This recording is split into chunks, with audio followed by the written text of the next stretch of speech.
Welcome, rising ninth grade families. Thank you guys for coming and joining this webinar.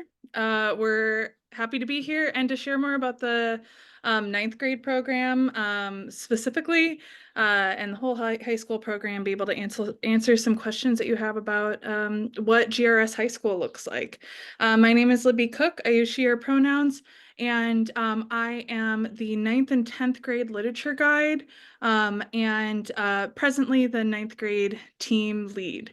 That role is not going to be something that exists next year as we're doing some adolescent restructuring, but I'm passing off my leadership into really capable hands for next year. So do you guys want to introduce yourselves at all, or should we just wait until we get to your roles? Sure. Hi, I'm Alexis Dickey. I teach civics and econ for ninth grade and then history of the Americas for 10th grade. And yeah, I've taught some of your children, if you've been here before, in yoga and different J-term theater extensive courses. And yeah, welcome. Thanks for coming to this. I'm Anna Butler. I teach Spanish to the ninth graders, Spanish 1, and next year, maybe Spanish 3, and look forward to getting to know your students. Hey, I'm Sarah Hansen. I know it says Hannah Hansen on my name there. That's another name I go by. And I teach math in the ninth grade and go on all the key experiences. And the four of us makes the four advisors that we have for ninth grade entering into next year. I myself will be out for the fall as I am presently pregnant and will be following that journey over the summer. Sarah will be working with a chemistry teacher as an advisor and sharing an advisory, which is a fun thing that we get to do sometimes in ninth grade. All right, Nick, if you want to go forward. Cool. So tonight is supposed to serve as an overview of the program. Nick will talk a little bit about the transition between 7th, 8th, and 9th. We'll be able to go into schedules and logistics. I have gathered a lot of information from current 8th graders about what their questions are as they move up into 9th grade. And so I'm hoping we can answer a lot of those questions. Looking at the overall academic program that our high school offers, and then what happens between now and next fall, because this is a huge transition for families. I don't know if for some of you, this is your first high schooler, which is such a huge amazing honor and can be really nerve-wracking. And so we'll kind of walk through that process. Because this is a webinar, you can't do the like, the functions I believe that you have is that you can submit a question or raise your hand, and Nick will be managing the chat for us for that.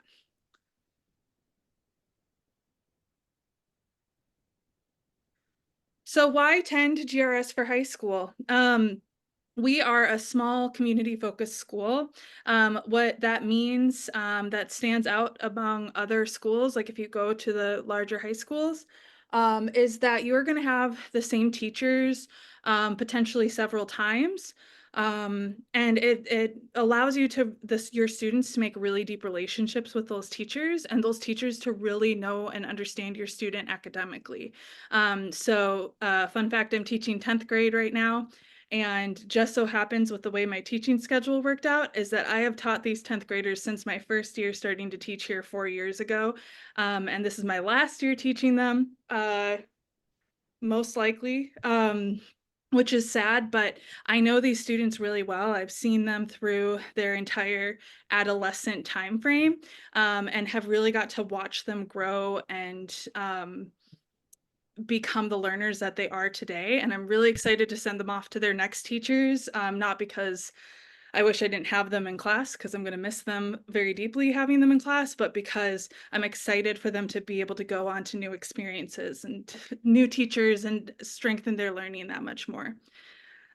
We have a shared history oftentimes, kind of what I was just sharing as well, is that because we have so many cross-level and cross-level teachers, cross-level experiences with Cass. Alexis was talking about how she knows a lot of the 7th, 8th grade students. Sarah Hansen does as well, from the numerous different cross experiences that we hold as guides. Sarah Hansen leads the bike trip every single year. And so she gets to know your 7th and 8th graders so well before they even ever step foot into her classroom, for her to give math instruction.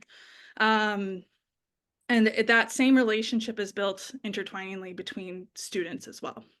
And we are a rigorous and intentionally minded curriculum. We are an IB school. So once we get into 11th and 12th grade, we have official IB classes, but our program follows IB curriculum structure all the way through, which means that we're focused on telling the stories and literature that are not always told. We're focusing on really amazing pieces of literature that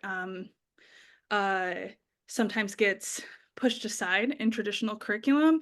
Alexis and her 9th and 10th grade classes are focusing on like students developing their own ideological ways of thinking. I'll let her and everyone share more about this, but we have some really amazing learning that happens in our school at Great River in high school. So I'm excited for you all to see some snapshots into that later on in the slides.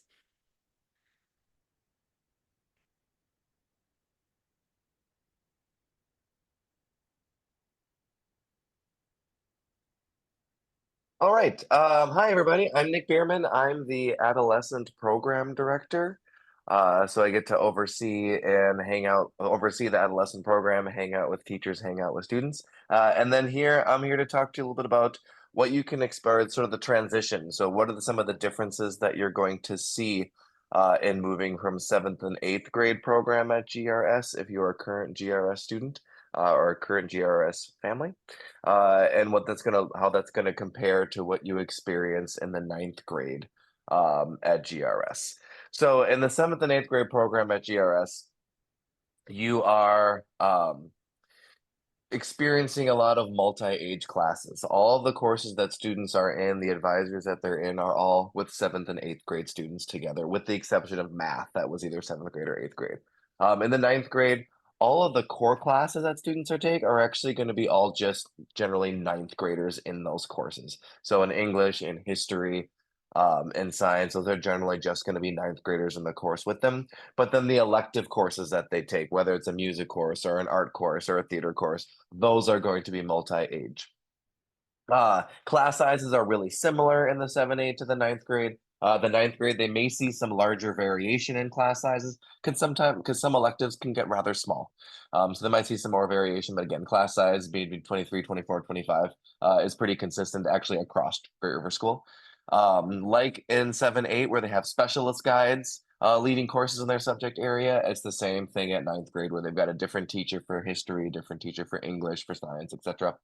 In 7th and 8th grade, they have daily creative expressions.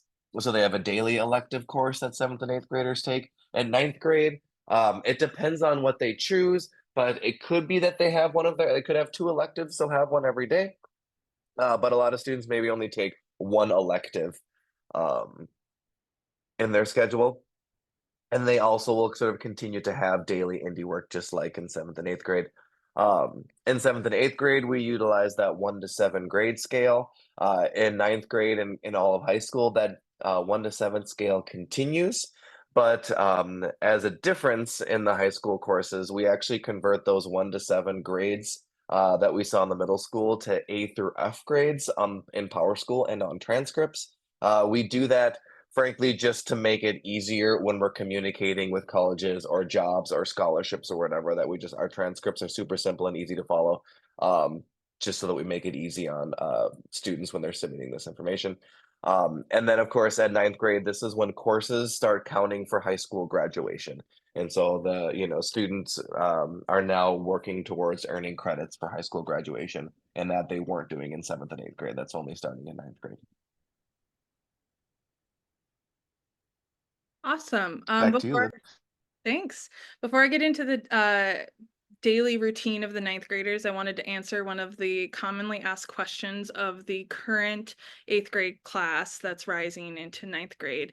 And so we collected a bunch of information from them and had asked 3 questions. And one of the overarching things was, okay, so grades count now, GPA counts, how, like, I'm so nervous, how do I make sure I don't fail? And the really amazing answer to that is that here at GRS, since we have such a small, tight team, and the ninth grade is the only team in the entire Montessori experience of 1st through 12, where you have an entire team focusing on just one grade. And it's because we believe that this grade this time is such a pivotal moment of transitioning the student from that lower adolescent into what will be the rest of their high school career. And so our ninth grade students have so much support when they come into school, and we do a lot of direct teaching on executive functioning skills, helping students know how to like manage their work and how to like plan a indie work so they are getting as much work done as possible.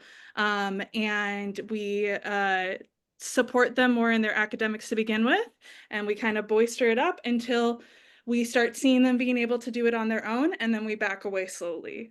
So that's one of the cool, unique things that I love working with this amazing team of ninth grade teachers here, is that we do a lot of support for students. And so students who are really concerned about grades academically, that's like totally a legitimate concern to have going into high school. And if you're worried about that, the really amazing answer to that is that at Great River, you're not doing it alone. You're doing it with teachers who have successfully brought ninth grade graders through this program for years now.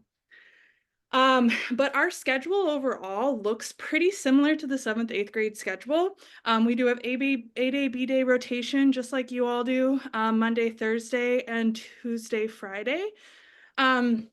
One thing that was a misconception that I noticed a lot is in addressing some of the concerns that 8th graders had is 8th graders thought that 9th graders just don't have recess. But actually we built in recess into our advisory schedule, and we have recess as an option within our club's offering. So we did that specifically for 9th graders because we do believe, again, as a transitional year, some of you still need to move your bodies a lot, and to be able to do that outside during the school day, that's really important. So on Mondays, Wednesdays, and Fridays, we have advisory every day. And then on Tuesdays and Thursdays, and then also an additional fun one on Wednesday where you get to hang out with the 7th and 8th graders, we have recess available as options. We have block classes, so these are 80-minute classes that they happen twice a week. Again, average class size 22, 23, 24. Never gets higher than 25 in your high school classes. Independent work blocks, you will automatically have an independent work block every day. You'll have one every day, or like an indie block for an A day and then a B day. And this is your time to get work done. I actually calculated it out for our 9th graders at some point this year, just so they could kind of have an idea. Great River, if you are taking the traditional amount of indie works offered to you, you're not dropping one of them for an elective, gives you 8 hours of indie work a week, which is effectively a whole school day. More than a whole school day. So that's a really amazing offering that we have here at Great River, is that you can do your work at school. You can do it while potentially being able to ask teachers and guides, especially on that Wednesday timeframe. And you can also do it on that Wednesday timeframe under the purview of your guides, who can help you learn how to make the most productive choices for yourself. So as I was saying, on Wednesday, we have no academic courses. The morning, if you can look on this Wednesday schedule, is an independent work cycle, and this is where you'll be working in your advisory. You have time to connect with your other teachers. You'll have recess and lunch. We always do a community meeting and advisory every Wednesday, and then you will have your CAS, which for ninth grade, might look the same as it has this past year. It might look like having the CAS offerings that your teachers are making for you 7th through 9th. Oftentimes with ninth grade, we have sessions where we're just ninth grade because the 7th, 8th graders are off doing theater intensive or all of the other fun things that they do. Or it might be possible that we're kind of going to be looping in with 10th grade. Yet to be decided. Both fun options either way.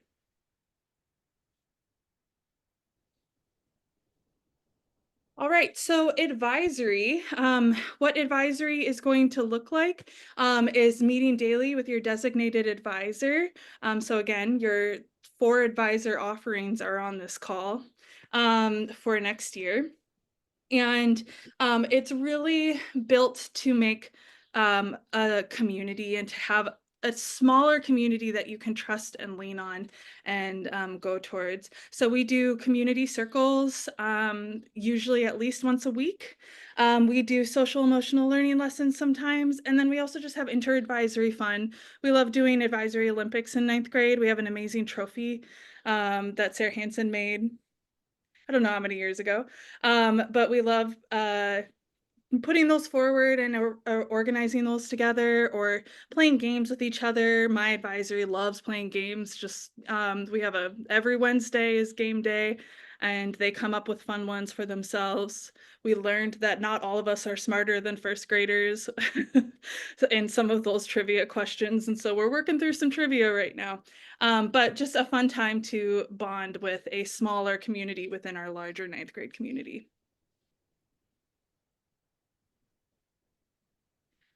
So I already mentioned this a little bit earlier, but this year in the UA and with the ninth grade as well, we have rolled out clubs and affinity groups. And so what that looks like is on Tuesday and Thursday in ninth grade, you can sign up to just do recess every day, which is a really nice option for you if you're, again, feeling like you just need that extra movement, want to be able to get outside and enjoy some fresh air.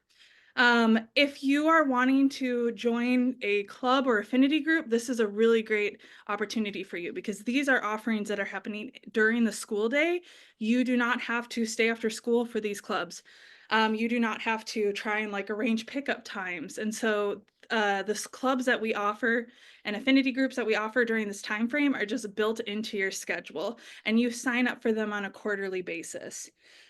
So we do just have more indie work if this is something that you need. Like if you're really worried about your grades and just need that extra support, we have specialized academic support during this time, like chemistry support.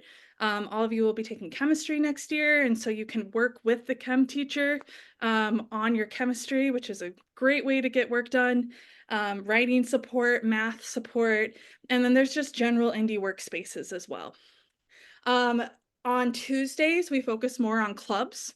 So Tuesday club offerings. This past year, we've had art club, thespian society, music club, photography club, yearbook led by our very own Alexis Dickey, and youth and government.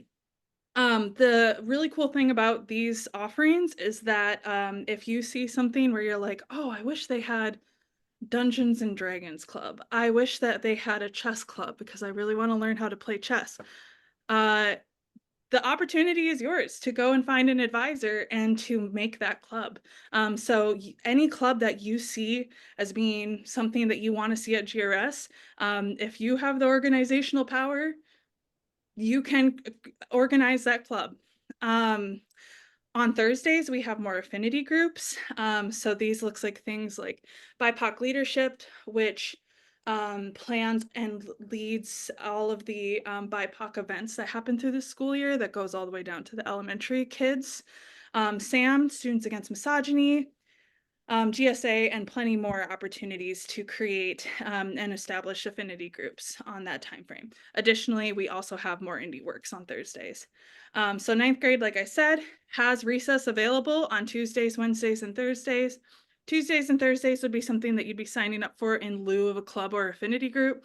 Wednesdays, you just have, that's built into your schedule.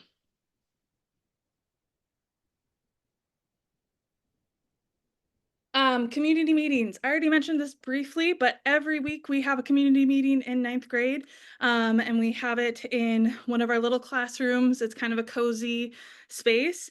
We really try and center on building relationships within the class because, again, ninth grade is that unique experience where prior and after this experience, you're going to be in community with larger groups of people, more cross age levels. And so this is really the opportunity to build those relationships within your grade level. And our community meetings are student-led and organized. We do a rotation between advisories, and students can do have come up with things like fun games to play. This year we've been addressing a lot of like community issues that have come up together and the students have been raising. And it's been a really amazing way to like really see how we build a community organically. It's not always just fun and games. It's also about having conversations and empathizing with each other and like learning about each other's experiences, which has been a really amazing thing to see this year with the current ninth graders.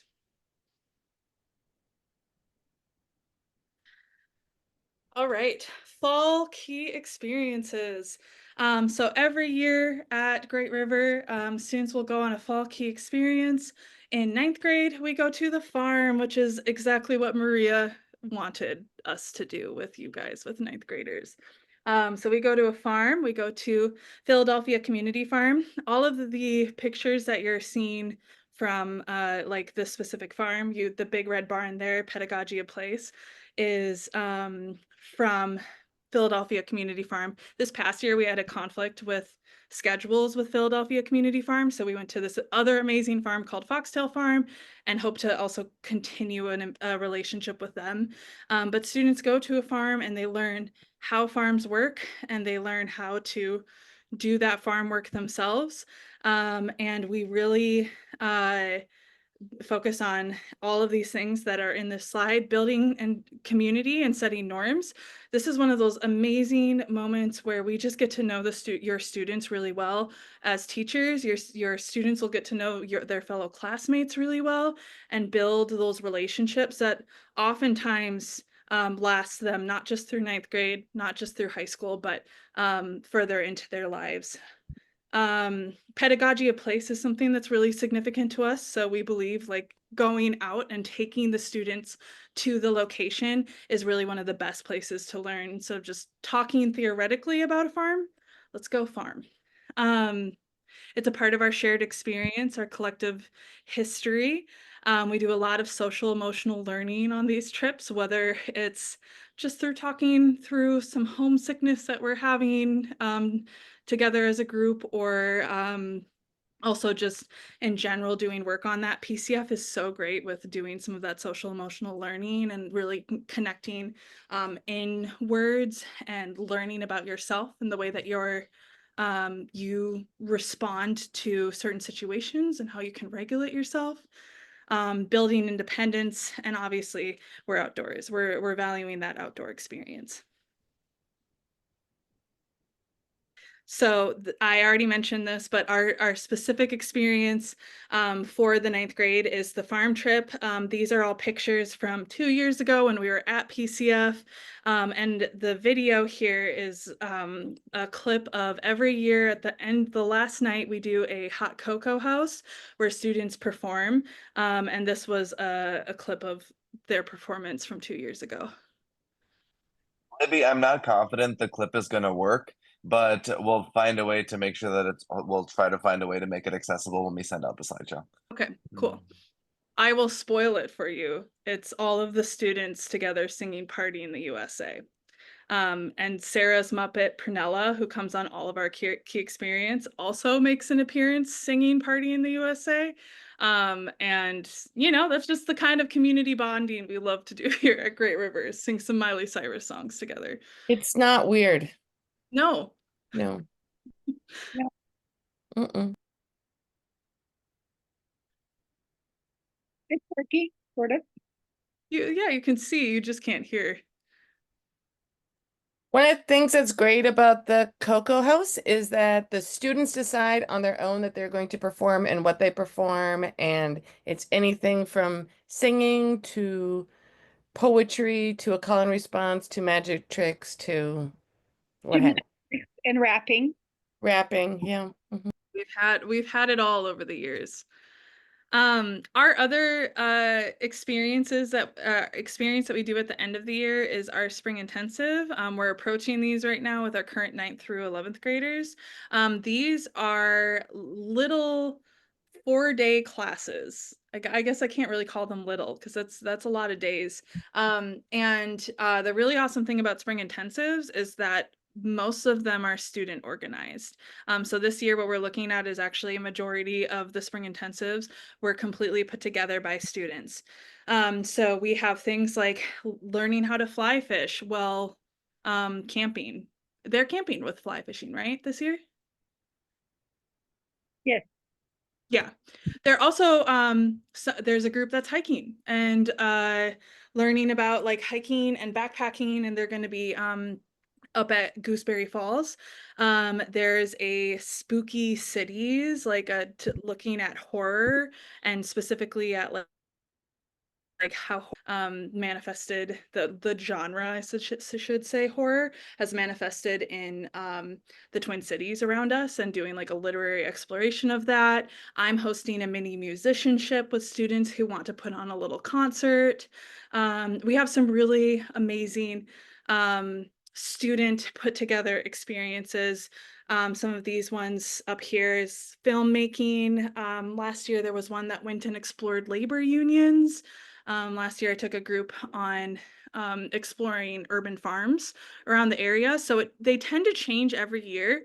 And they just are really amazing experiences. Again, an opportunity for you to, as a student, to learn something new and seek a new area of learning that maybe you haven't done before, in a smaller, more compact way.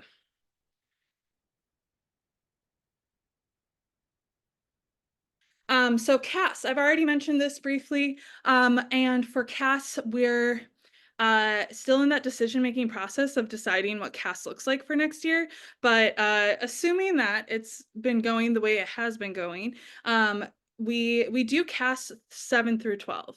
And these are non-academic activities that you choose from to explore interests. So CAS itself stands for creativity, activity, and service. And this past year, we really honed in on the service aspect. So I myself ran one this entire year that had to do with WHAM, which is another club that we have in the 7th, 8th grade that some amazing students have carried onwards, which stands for Women and Menstruation. And we've done learning around that and a lot of fundraising. And right now I have a CAS that is going and volunteering at a women's shelter for migrant women who are seeking asylum in the United States. And we're going and volunteering there, gardening for them and raising money for them. We have a fundraiser coming up. But there are other things that we do. Some of the pictures here, we have weaving with willow. We have some amazing teachers who have these like expertise and knowledges that you wouldn't necessarily see from just the astronomy teacher. So he gets to teach students how to select willow and weave willow and make baskets and beautiful artwork. The one below that is Scott on Metro Transit, and he had a whole experience last year where he partnered with Metro Transit, and the students got to learn all about how Metro Transit works and the intricate ways of that. We have so many different experiences that happen each time, and the students get to choose on usually 3 to 4 week basis. So they shift throughout the school year. So if you're stuck with one that you're like, I wanted this other one really badly, it's going to change in 4 weeks. And it just opens students up to a lot of new opportunities and to sometimes interests that they never knew that they would like. I've had a student leave needle felting, being like, never really viewed myself as being a crafter, but I love needle felting and I definitely could see myself doing this. And that's what we're aiming for, is we're aiming for students to break out of the norms of the things that they normally do and try new experiences.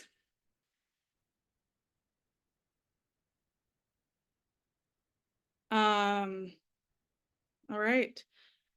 So what does our 9th grade look like here? We've already talked about class sizes several times. Electives are spread out throughout the day. As a 9th grader, you'll automatically have one elective. If you decide to drop one of your indie works, you can have 2.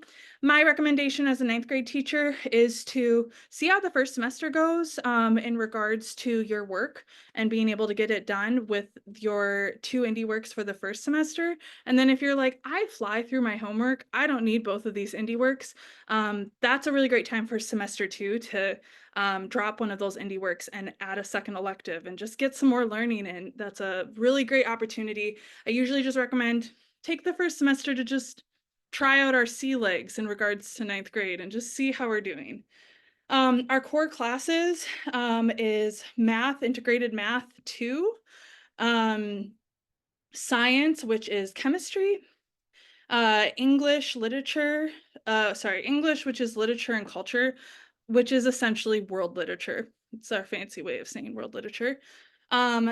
Social studies is 2 different semesters. The first one is of civics and the second one is of economics. And then the language is Spanish. We have so many different elective options, but the variety is ceramics, chamber choir, drawing, musicianship, painting, physics, sculpture, theater tech. We have theater tech construction and then theater tech design. Construction is where you're building the sets that are being used like that next play. And then design is where you're thinking plays ahead of the ones that we're doing in the future and you're designing the set pieces. Oftentimes you're like in charge of one huge set piece and you have to design it. Vocal ensemble, Spanish film, and film music. We have a full course catalog. One thing that isn't on here is that 9th graders oftentimes take Intro to Art, which is a split course where they spend half of it with our drawing instructor and half of it with our like 2D drawing instructor and then half of it with our ceramics instructor. And so they get to learn like all the fundamentals of art, which then allows them to be able to take things like ceramics and drawing and painting and all of those further courses. All right. Nick, do you want to speak to chemistry as our science person on this chat? I absolutely can. Hey, everybody, program director back here. Our chemistry teacher was unable to join us on our meeting today, so I'm going to go ahead and talk to you a little bit about our chemistry. We have our 9th graders taking chemistry. This is, to be honest, a relatively new development at Great River. We've always offered chemistry, but it's been often 10th graders choose between chemistry and physics. But we've had to, due to graduation requirements, frankly, we've shifted chemistry into 9th grade, which is actually really nice. It um, sort of fits the concrete nature of some of the math that they're doing. It fits the concrete nature where their thinking is at. It also prepares them really, really well to be successful in the further science classes, whether they're taking earth space science at 10th grade, and then IB biology or IB ESS in 11th and 12th grade. This class is going to prepare them really well for that. It is a lab-based course, which means that they are, excuse me, it's a lab-based course. So they're doing lots of lab work. The class happens in the science lab, lots of experiments, lots of practical work in it. We're covering atomic structure. We're delving into molecules and their structure, spectroscopy, chemical reactions, gas laws, acids and bases. So they're covering a lot of those really fundamental science skills and knowledge pieces. They're focusing a lot on basic lab skills So they start off doing things like measuring and lab safety and how to heat things appropriately, how to operate in a lab, those sorts of things. They're delving into lab report writing. Writing becomes a huge piece in 10th, 11th, and 12th grade. And so we really make sure that they've got some of the basics for lab reports. They dabble in experimental design. They do a little bit of modeling, and then they also do a lot of graphing and data analysis in the chemistry course as well.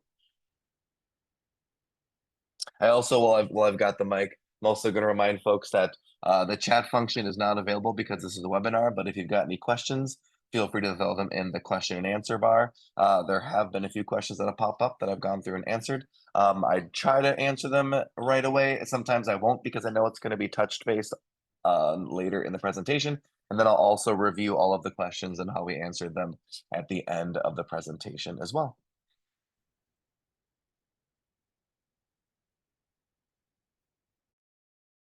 So again, my name is Sarah Hansen. I use she, her pronouns, and I am the 9th grade math teacher. And I love teaching 9th graders their math because in our math department, we're really, we look a lot at how we're scaffolding the different approaches to mathematics in order to prepare them for that post-high school mathematics use. So I teach integrated math too. And maybe some of you have experienced the integrated math curriculum. Maybe some of you have done the more traditional, like Algebra 1, geometry, Algebra 2, pre-calculus, calculus. Because we are an IB school, and our IB math courses are integrated, we've also integrated our grades 7 through 10 classes. That means we cover geometry, algebra, probability, and number sense. So you can see there how we're describing grade 9. We use the language, symbols, and notation. I love notation of mathematics. I also love the language of mathematics. We analyze and solve problems using all of these strands: geometry, algebra, probability, and number sense. And we're also developing intuitive, inductive, and deductive reasoning through informal proof. And that doesn't stop in 9th grade. These 3 bullet points get covered again in 10th grade, 11th grade, and 12th grade. You can see there a list of topics that are studied. A lot of geometry, about half of our class is about geometry, looking at lines, planes, triangle, and angle relationships. We also look at a lot more about algebraic representation for lines, maybe also systems of linear equations, maybe systems of linear inequalities into linear programming, looking at probability with Venn diagrams and other geometric settings, and then also preparing them for that 10th grade experience, especially with exponential and radical expressions. The projects that you see those pictures of there are actually summative works based on what we've learned in geometry and other settings, so different ways of demonstrating your mathematical knowledge. We do also do exams, and we're really focused on note-taking in our entire 7 through 12 math program. The biggest thing that I want you to know about integrated math 2 in the 9th grade class is that it's not tracked. So we do grade level mathematics instruction for all of the 9th graders. So I've got everybody from people who are just learning about lines up to people who are ready to like use their line knowledge and apply it in other settings that, quite frankly, I've only taught in a college setting before. This is a really important part of our math department because we know that it opens up our worlds for so many students to give them true choices in their mathematics content and the careers that they would choose later on. That's what I want to say about that. Also, look at that cool stained glass thing. So cool. All Kim. right. So for literature and culture, again, essentially world literature, it's an exploration of literature in its various contexts around the world. We start with ancient texts, and then we move around the world, and we have discussions about commonality and differences, and overarching question of what makes us human. I do focus on grammar and writing, and also media literacy. So just to kind of walk through the units that we have, we start with the Odyssey. I really emphasize students learning and challenging themselves with hard texts. And do you know what's a hard text? A text that was written so long ago that we don't even really know the exact date it was written, or even if the author is the author. And so we read hard texts. This is a picture of from my class last year of two students actually performing a musical number from a musical that's based off of the Odyssey called Epic. And they did this for some mastery points for towards their project. It was absolutely amazing. So we start with the Odyssey, we move into media literacy, which I think is a very important skill that we need to have to be global citizens of the world. We read Night by Elie Wiesel about his Holocaust experience.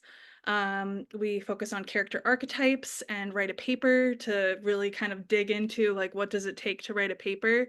We're ending on doing a presentation on modern Japanese literature, kind of focusing on 20th century literature, although we do go into the 21st century as well a little bit. But asking some really big questions. And my goal as a ninth grade teacher is to send your student off into the rest of high school with the building block fundamentals that they need to be a successful reader and writer, and to be able to take on those challenges.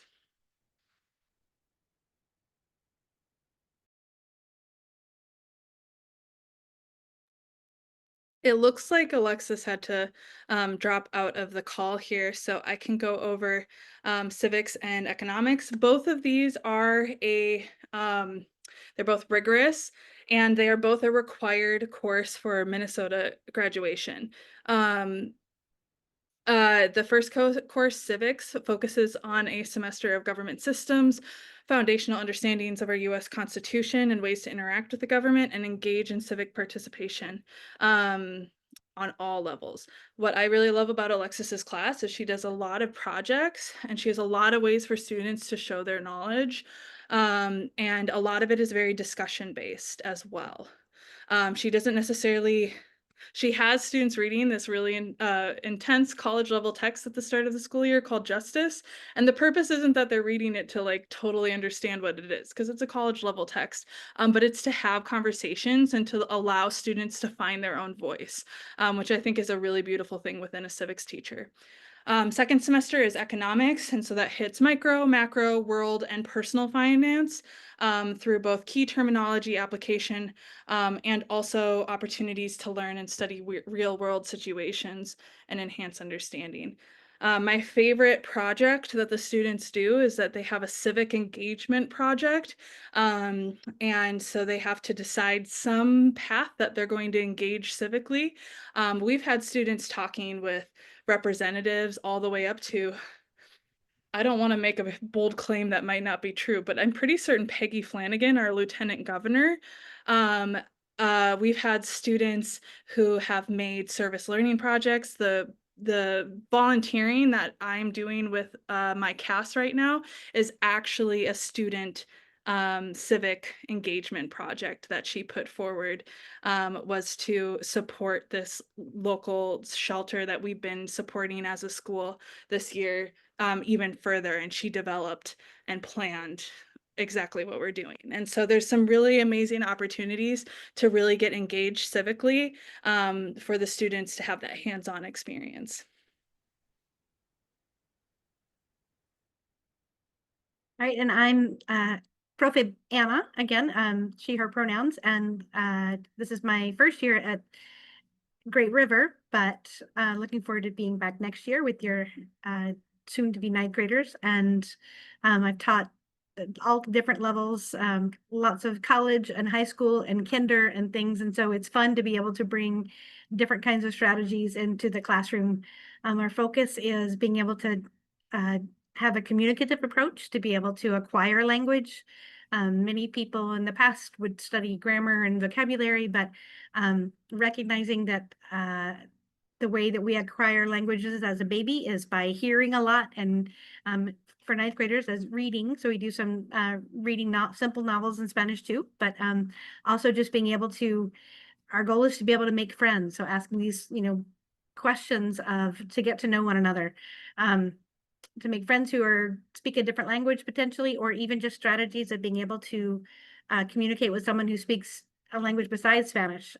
How do we communicate? And then also just recognizing that we're part of this huge world, a global perspective, and that there's diversity, and that's a great part of the creativity that we have in our world. So in the past, I think last year, there was a group of maybe 40 students who went to Concordia for a 4-day trip, and being able to be completely immersed, which is, it's great to be able to travel abroad, but even here in the Twin Cities, being able to connect with the Spanish-speaking families locally, and even heritage speakers at our school, or being able to go to Concordia Language Village and jump into that more is another highlight for many students. The goal is to prepare them for IB Spanish in 11th and 12th grade, but and a number of, I think, students have come into Great River with maybe having taken a Spanish 1 class or heritage background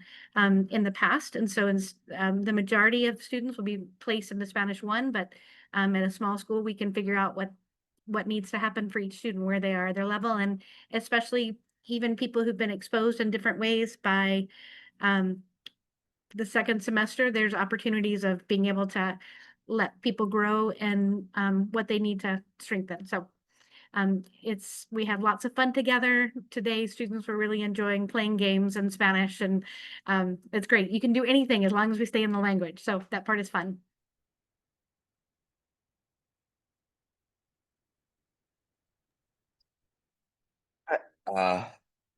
Nick Beermann back here. I'm going to talk briefly about the special education student supports. I'm not the special education director, but I just wanted to note that like special education services continue in ninth grade.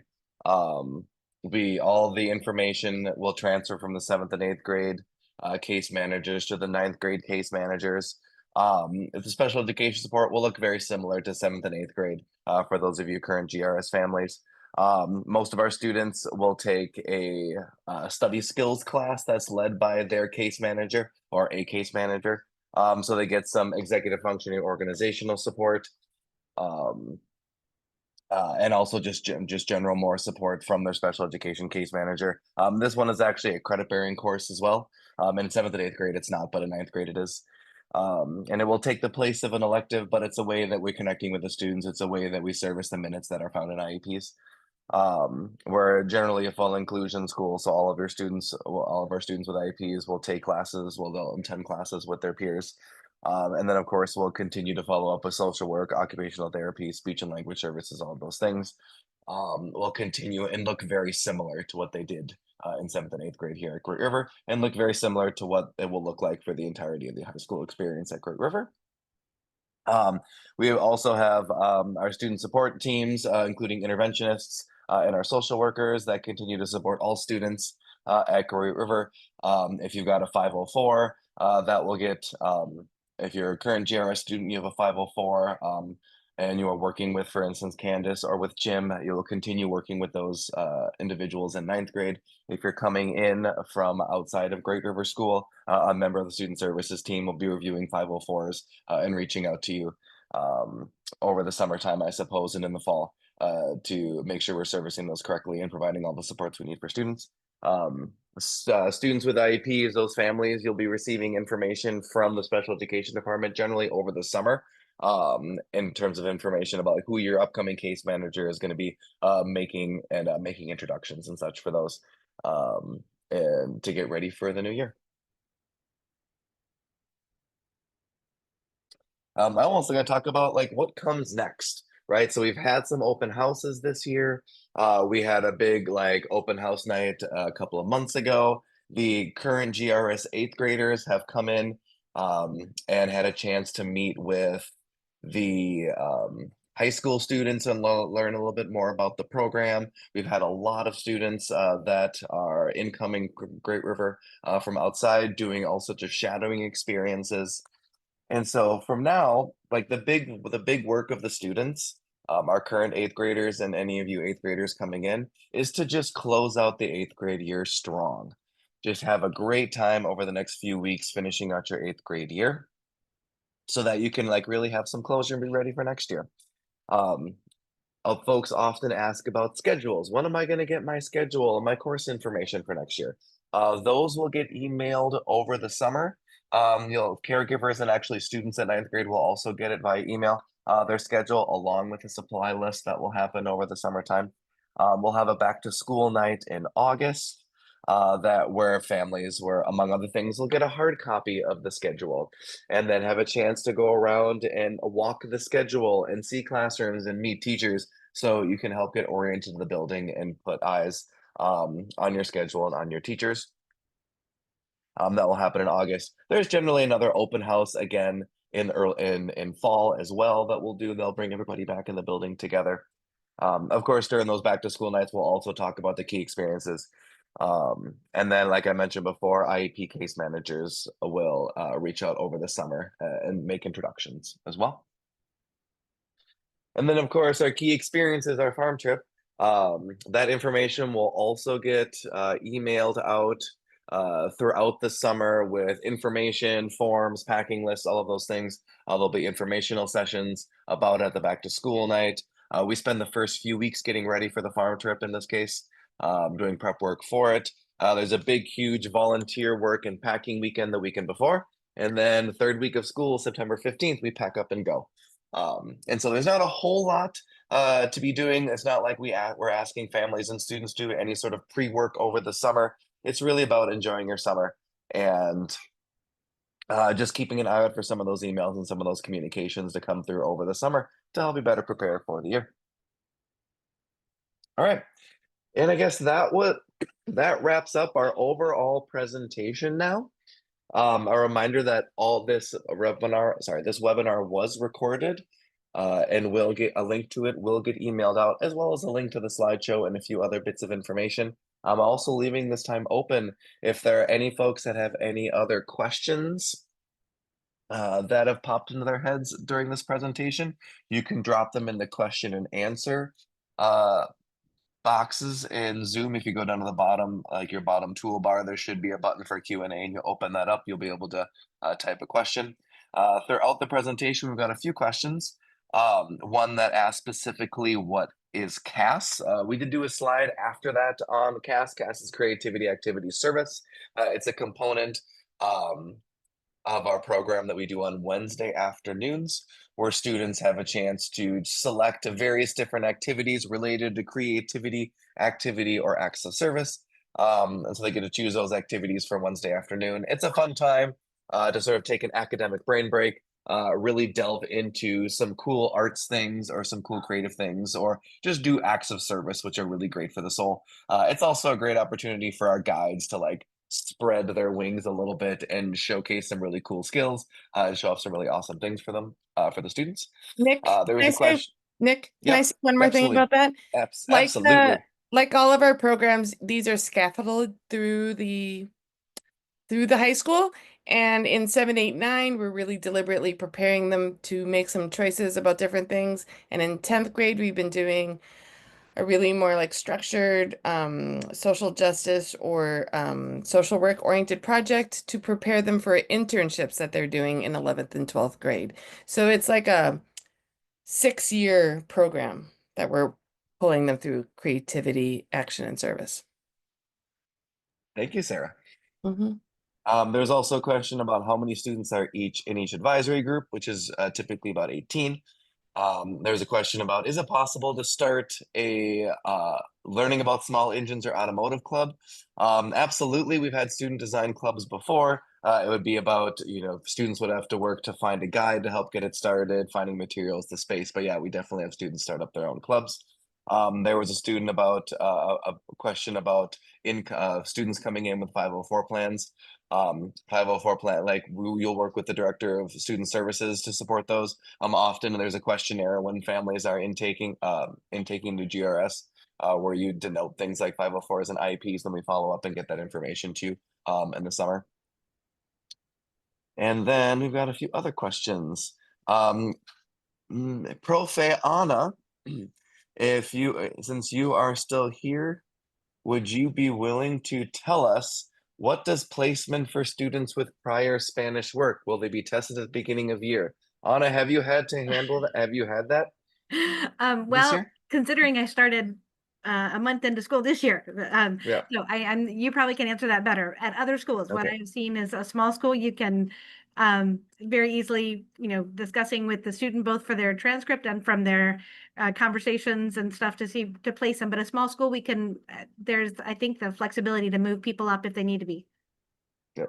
That's exactly correct. We don't have any kind of placement exam that the ninth graders take when they get there. We've had a few situations where students are in ninth grade, our intro to Spanish, and we realize, hey, they could actually bump up to the next level Spanish, and we've done that before. It works. So again, it's a case by case basis. There is a question about students opting out of overnight trips. We do have a few students that do not participate in the overnight trips. It is generally students that cannot do so safely. Otherwise, almost all of our students attend these trips. We work with the family and the student uh, to really prepare them as best as possible, make any accommodations we need for them to be successful. We really want to make sure that as many of these students can enjoy these trips as possible. But it's usually you're sitting down working with program directors, advisors, the student services department to try to make it to participate in everything we can in the overnight trips first before we move to any alternatives. There is a question here about do fall sports start practice over the summer? If so, how do you get info about these? Info about sports will come out via email throughout the summer. I'll try to make sure we get some information sent out before the end of the year about that for those people that are new to GRS or maybe current families that don't know, because this is a little bit different from the 7th and 8th grade. Great River School cooperates or co-ops with Twin Cities Academy for many of our sports teams. We do have some sports teams that are in-house and purely GRS teams, but a majority of our sports teams we co-op with and we partner with TCA, Twin Cities Academy, to do those things, just because we're a smaller school and it's hard to field some of those larger team sports. And so we work with another school to do that. But again, we'll make sure all that information gets out. And there's also information that pops up on our website too and our blog. And then a question says, the final question that pops up is when do you figure out who your advisor is? That information will for sure come out over the summer with the schedule, if not before. Nick, I think you missed a question earlier. Do we know what day day/date the back to school night will be? Oh yeah, the back to school night will be the last week of August. Likely the Tuesday or Wednesday, but it's not fully set in stone yet, but it's definitely the last week of August. One of those midweek days is when we often have it. And that is also, it's like in person with a recorded live component, right? That is correct. Yeah. Yeah. Cool. All right. So it is 7:30. So our webinar is here coming to a close. I want to thank everybody for for attending here.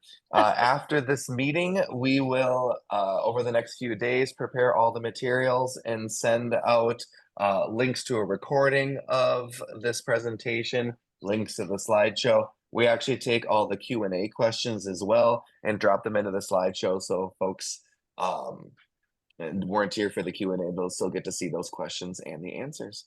Otherwise, have a wonderful night, everybody. And we're really looking forward to seeing all of you next year. Take care. Yes. See you. Yeah, bye. See you next year.